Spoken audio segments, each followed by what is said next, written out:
Assalamualaikum warahmatullahi wabarakatuh. Perkenalkan, nama saya Ufi Suriah, lokal 4M2, Prodi Manajemen, mata kuliah Manajemen Sumber Daya Manusia, dosen pengampu, Dr. Alfian Santoni, SEMM.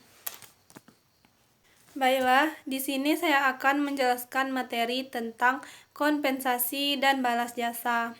Kompensasi merupakan suatu yang diterima karyawan sebagai pengganti kontribusi jasa mereka pada perusahaan. Tujuan kompensasi itu sendiri, salah satu tujuannya adalah untuk menahan karyawan berprestasi agar tidak berpindah tempat kerja. Hal ini penting dilakukan mengingat prestasi mereka telah banyak membantu kemajuan perusahaan. Oleh karena itu, berikan imbalan yang sepadan agar pekerja tersebut mau bertahan. Pengaruh lingkungan internal terhadap kompensasi.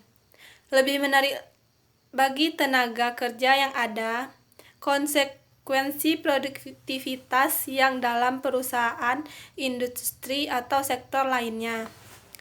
Jika suatu perusahaan sangat produktif, maka dapat membayar gaji lebih tinggi.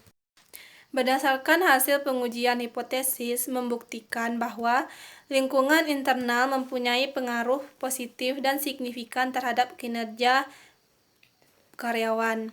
Hal ini sesuai dengan hasil CFA bahwa melakukan inovasi guna membantu karyawan sangatlah penting karena dapat meningkatkan laba perusahaan dalam produktivitas karyawan. Dalam melakukan kompensasi, kita mempunyai tantangan. Tantangan yang mempengaruhi besarnya kompensasi yaitu suplai dan permintaan tenaga kerja, produktivitas, ketersediaan untuk membayar, berbagai kebijakan pengupahan dan pengajian, kendala-kendala pemerintah. Pengalaman menunjukkan bahwa kompensasi yang tidak memadai dapat menurunkan prestasi kerja, motivasi kerja, dan kepuasan kerja karyawan. Bahkan dapat menyebabkan karyawan yang potensial keluar dari perusahaan. Upah adalah pembalasan berupa uang yang dibayarkan untuk membalas jasa karyawan sebagai sudah dikeluarkan untuk mengerjakan sesuatu.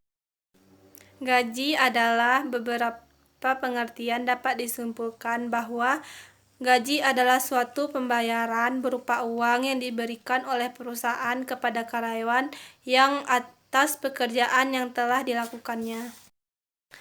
Tujuan pemberian gaji dan upah. Gaji bertujuan untuk mengalokasikan sumber daya manusia, khususnya karyawan, secara efektif dan efisien. Adanya sistem penggajian dilakukan untuk menarik dan menggerakkan karyawan ke arah pekerjaan-pekerjaan yang dapat mereka kerjakan dan mendapatkan balas jasa yang adil dan layak. Faktor-faktor yang mempengaruhi tingkat gaji. 1. Kebijakan pemerintah. 2. Kebutuhan hidup layak. 3. Peran serikat kerja. 4. Kompensasi rata-rata. 5. Jabatan dan tanggung jawab. 6. Kemampuan tenaga tempat kerja. 7. Masa kerja. 8. Produktivitas karyawan. Insentif adalah kompensasi yang diberikan perusahaan atas kinerja baik dan dampak positif yang dihasilkan karyawan.